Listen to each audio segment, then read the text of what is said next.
hay-adda baytamaal ayaa ceelbiyood u qaday shacabka tuulada Isaaqiya dhacda galbeedka ismaamulka Wajeer.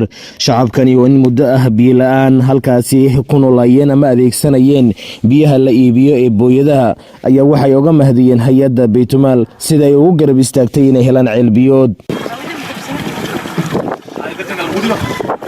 waxaan mahad u celinaynaa ilaahay baan mahad u celinaynaa marka hore bacda ilaahay waxaan mahad u celinaynaa hay-addan baytamaal ee ceelka noo hagaajisay ayaan mahad u celinaynaa ajir iyo xasanaad Allah ka siiyo.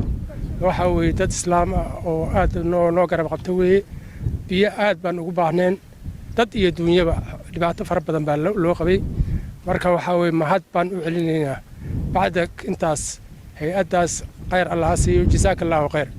hadda waxa weeye maanta waxaa lagu wareejiyay ceelkii maaragtay countiga waxaan ka codsanaynaa dhibaatada lagu jiro waad aragtaan magaalada iyo mishintana suma dhawa dadkana waxa weeye dhibaato fara badan qofka marka caruur yar baa joogta iskuulka xataa waxa weeye uma dhawa biyo waxaan codsanaynaa in si degdeg ah biyo naloo gaarsiiyo.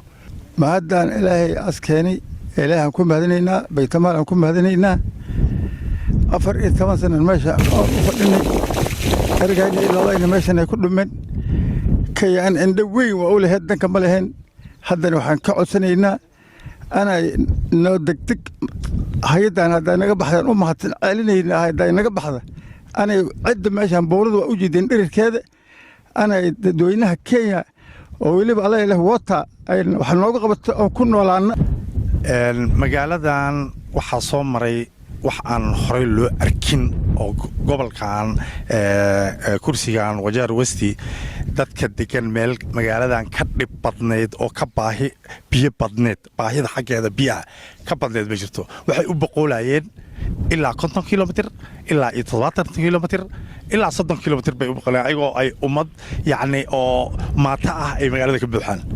waxaa arintii xil iska saaray ilaahay ajar iyo xasanaad ha ka siiyo hay-addan sadaqada u taagan ee baytulmaal.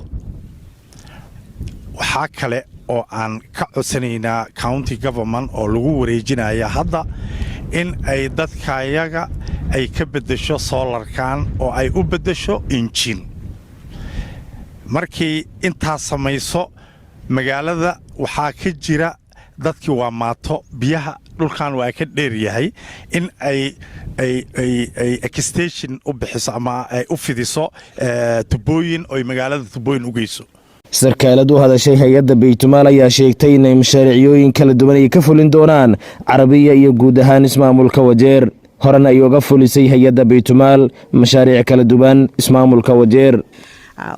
Right now we have so many plans for other projects inshallah for the women of Isaaqiya.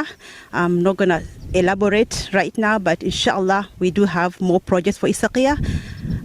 Thank you very much Baytulmaal. sidoo kale dowladda countiga Wajeer gaar ahaan wasaaradda biyaha ayaa waxa ay ballan qaaday in ay biyogelin u sameyn doonto magaaladaasi. baytulmaal ceelkaana wax ay dad ku sadaqeeyeen waaye oo loogu talagalay dadkii halkan degan inay helaan. marka shaqadii u badneed waa noola sameeyey wax yar baa noo haray waa halkan oo biyaha ka qaadno magaalada geyna iyo dararkan wax ku darno hal iyo laba waxay ahaadaan say lacagta nooga gaarta iyo engine oo keena hay'ado badan oo la shaqeynaa oo engine waxna siiyaan ama countiga ka keenna insha Allah. taas sidoo dhaqsiyaha badan ayaan sameyn doonaa insha Allah sanadkan dhaxdiisa. si kastaba ha noqotee hay-adda baytamaal ayaa mashaariicooyin kala duwan oo dhanka horumarka ah ka fulisa ismaamulka Wajeer iyadoo tuuladan 14 sano biyo la'aan ahaydna hadda u hirgelisay ceelbiyood. Cabdiraxmaan Mucaawiye warbaahinta ismaamulka Wajeer.